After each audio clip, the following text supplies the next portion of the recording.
تو کچھ لوگ صرف دعوی عشق کر کے مضبوط ہو جاتے ہیں، عمل نہیں کرتے، یہ بھی پہلو درست نہیں ہے۔ اور کچھ لوگ ایسے ہیں جو نرا عمل کا دعویٰ کرتے ہیں، وہ کہتے ہیں جناب آپ کیا نرے نعرے لگاتے رہتے ہیں، نماز پابندی سے پڑھیں، عبادت وقت پر کریں، صدقات زکوٰۃ کا خیال کریں، حج عمرہ ٹائم پہ کریں، باقی آپ کن چکروں میں پڑھیں، عشق بھی ہونا چاہیے، پیار بھی ہونا چاہیے، محبت بھی ہونی چاہیے۔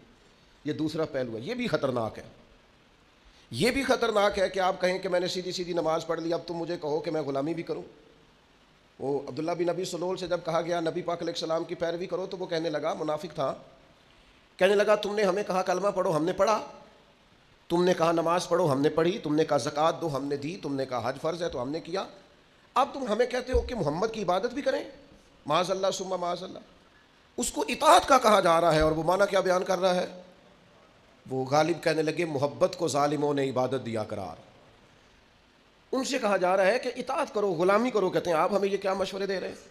تو خشک عبادات کے بعض لوگ قائل ہیں، وہ کہتے ہیں ہم سے ادب نہیں ہوتا، ہم سے اکرام نہیں ہوتا، ہم سے کھڑے ہو کے ہاتھ باندھ کے مدینے کی جانب منہ کر کے درود و سلام نہیں ہوتا، ہم سے اگر آپ کہیں کہ یہ ذوق، یہ شوق، یہ وارفتگی یہ بھی پیدا کریں تو یہ نہیں ہم سے ہوتی۔ نماز پڑھ تو رہے ہیں، روزہ رکھ تو رہے ہیں۔ یاد رکھنا، اگر خشک عبادات رہیں گی نا تو بندہ عبادت کر کے تھک جلدی جائے گا، عبادت کرے گا لیکن وہ عبادت اس پر کیف پیدا نہیں کرے گی۔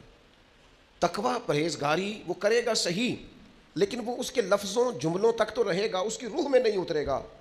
یہ ساری چیزیں روح میں تب اترتی ہیں جب بندہ جم کے اور ڈٹ کے مدینے والے محبوب سے محبت کرتا ہے صلی اللہ تعالیٰ علیہ وسلم۔ اور میرے نبی پاک صلی اللہ تعالیٰ علیہ وسلم کی تو ذات ہی ایسی ہے، حضور کو تو اللہ نے بنایا ہی ایسا ہے کہ ان کو چاہا جانے کو دل کرتا ہے، اکرام کرنے کو جی چاہتا ہے۔ محبوب کریم صلی اللہ تعالیٰ علیہ وسلم نے اپنے غلاموں کو جہاں جہاد کا حکم دیا، عبادات کا حکم دیا، زکوٰۃ کا حکم دیا، وہاں کہیں بڑھ کے صحابہ سمجھ گئے تھے کہ ہمیں حد درجے احترام بھی کرنا ہے مدینے والے محبوب۔ مجھے دیکھیے نا، دو ہی باتیں ہیں، لفظوں کا چناؤ، انداز تکلم، گفتگو، دو ہی باتیں ہیں۔ ایک الفاظ، انداز، اس کے اندر اگر آپ نے ابا جی سے کہہ دیا کہ ابا جی کیا کھانا ہے، کوئی حکم ہے تو بتائیں، پریشانی کس بات کی ہے، پیسے چاہیے تو دے دیتا ہوں، یہ بھی ایک لہجہ ہے۔ اور ایک لہجہ یہ ہے کہ آپ اپنے والد کی طبیعت سمجھ جائیں، آپ اپنی والدہ کی رضا سمجھ جائیں۔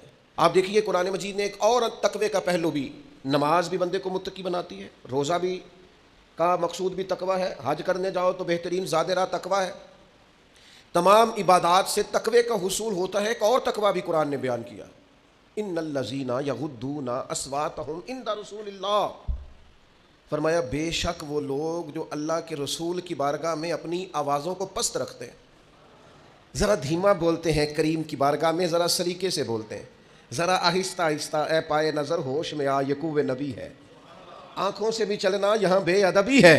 اور فاضل بریلوی کہنے لگے، یہ ذرا انداز دیکھیے، کہنے لگے حرم کی زمین اور قدم رکھ کے چلنا، آخر آدمی نے پیروں سے چلنا ہوتا ہے نا، فرماتے ہیں حرم کی زمین اور قدم رکھ کے چلنا، ارے سر کا موقع ہے وہ جانے والے۔ تو حضور یہ تو آپ دوسروں کے لیے کہہ رہے ہیں، تو آپ کا معیار کیا تھا جب حرم گئے تھے حضور کی بارگاہ میں؟